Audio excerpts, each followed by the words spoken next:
Hey guys, so this is part 3 of your Canterbury Tales PowerPoint presentation. Again, please make sure that you are taking notes because those notes are a good chunk of points that will help out your grade. But again, this is the last part, so this is the last video that you'll have to watch, and hopefully it's a little bit shorter than the first two. So again, make sure you're taking your notes on this so that way you can submit them when you come back from Thanksgiving break. So this is where we left off on last time.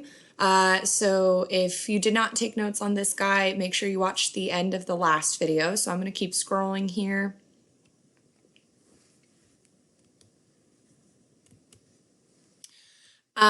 So I'm just going to continue on. That was a little bit more information on the doctor, but you don't need to take down too much information on that. And again, I want to make this video a little bit shorter for you guys. So the next character that we have is the wife of Bath. She is somewhat deaf, unfortunately. Gap teeth, large hips hidden by her clothing, wanted front row in church and to be first at any of the offerings. Wore a heavy, about 10-pound headdress, red stockings, and new shoes. She was quite the character. She considered marriage her job. Although it was presumed that she was also potentially a seamstress, and she went on many other pilgrimages. She took religion very, very seriously, which again is why she wanted to sit front row in church and to be first at any of those offerings. She went to Jerusalem, Rome, and I'm not even going to try and pronounce some of these other ones. But the point of being that she went on many other famous pilgrimages and took religion very seriously and did have somewhat of an interesting appearance because of the clothes that she was wearing, and also her physical attributes are described as somewhat interesting in the story as well. So that is the wife of Bath. Then we have the parson, was very, very poor, but again, took religion very seriously. Most people did in this time period, and the people that we find in the story, but it says he was rich in his holy thoughts.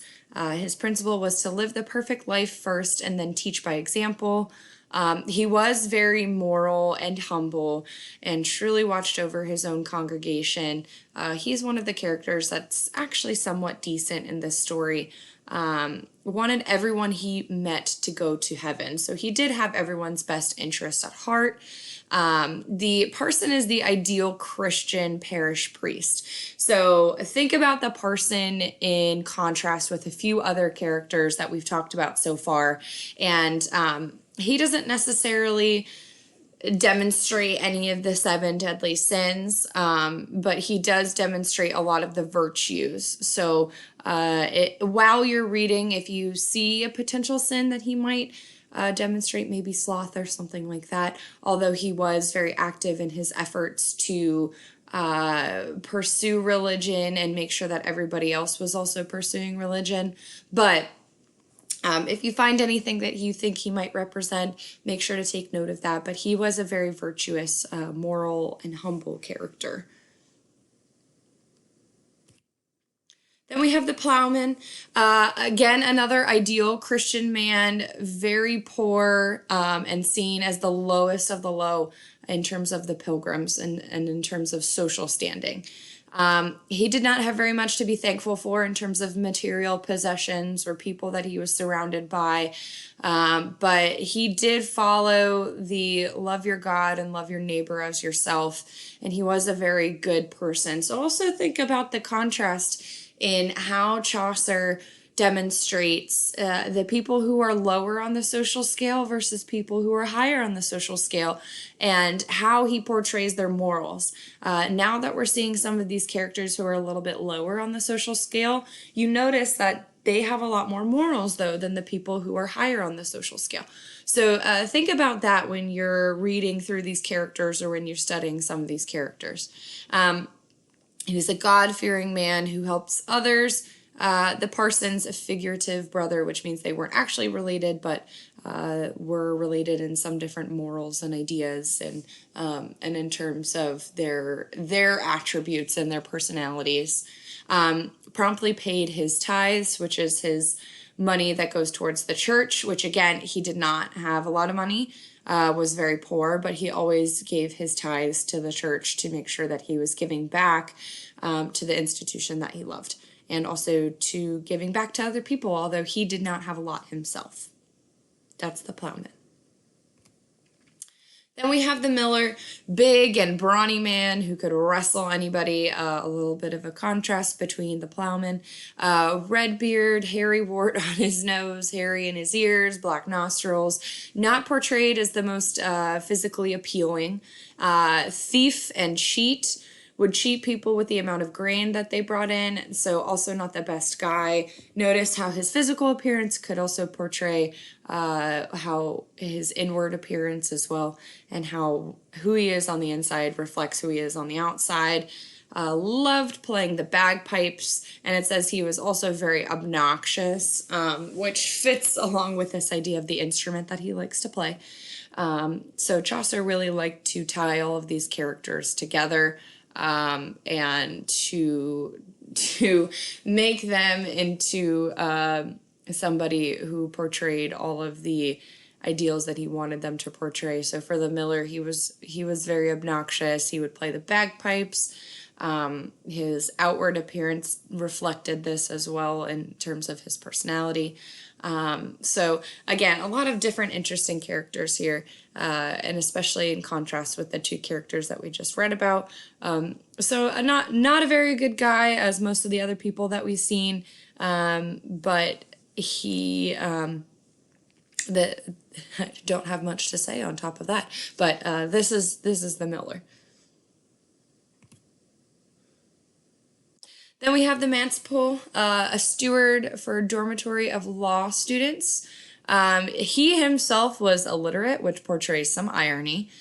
He was in charge of buying food for the lawyers, very frugal and shrewd, and most times outwitted the lawyers and ended up with money. So again, another ironic character. Chaucer liked to use a lot of irony with his characters. And the fact that he was in charge of this dormitory for law students, but he himself was illiterate, and also portrayed this idea of being very frugal, and did not want to spend his money and liked to keep money for himself. So greed is one thing that you could mention for the manciple. Greed has been a common one of the sins that we've seen throughout many of the characters, but definitely with the manciple. We have the reeve, thin, legs were lean, bad temper. We've seen a lot of potential physical descriptions. That's the reeve's physical description. His hair cut short and close. A manager of a large estate. He was able and efficient, gained a large fortune, kept close account of everything, so he always kept track of money. Knew by drought and rain how much to expect for grain, so he was good with his chosen profession there, in terms of managing this large estate. The serfs on his lord's manor are afraid of him. He is a bit intimidating, and also knows everyone's secrets. And then still brought his lord gifts of good to earn thanks. So he liked to flatter those who were in a higher position than him so that he could potentially earn a higher place himself. So a bit intimidating, good at what he does, and people below him respected or feared him, and he was also trying to flatter or to impress people in a position above him. Then we have the summoner, a man paid to summon sinners to come to trial at church court. Red complexion, boils, and lesions all over his face. Again, not typically appealing in terms of physical appearance. Loves red wine and only speaks in Latin. Children are afraid of him, and he could be bribed very easily. So somebody who's not necessarily physically very approachable, and also not personably very approachable either, in the terms that he only speaks in Latin, and he could be bribed very easily, which was not necessarily a good sign in terms of his intelligence. Then we have the pardoner. He sold pardons and indulgences to those charged with sins. Excuse me.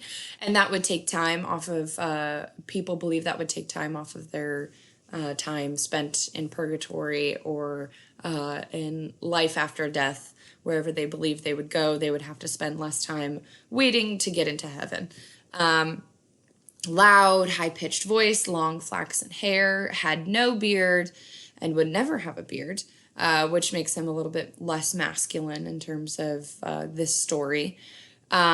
Knew how to sing and preach to people to frighten them to buy the relics, so to buy more pardons and indulgences in order to gain their way into heaven. And he also sold a lot of money making fake relics. People enjoyed buying different relics because they believed that it brought them closer to God, and he made a good business off of this. So again, not necessarily the best person, and think about how this ties into religion as well.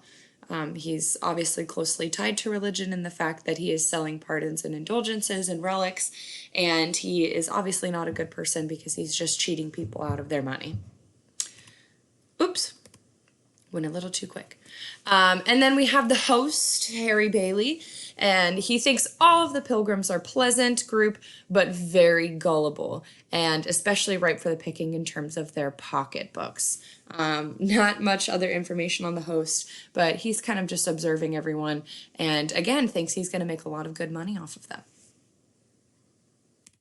And that is it. I promised I would keep it a little bit shorter, although I thought I was going to make it even more shorter than 12 minutes long. But make sure you take all of your notes on this presentation. And once you finish taking your notes, make sure you submit those on Canvas to receive a good chunk of points. After we finish this, we are going to start on the prologue. You guys might be either reading it or listening to it, depending on the circumstances with learning and if we're in person or virtual at that point. But thank you guys for watching this and paying attention. And again, make sure you submit your notes.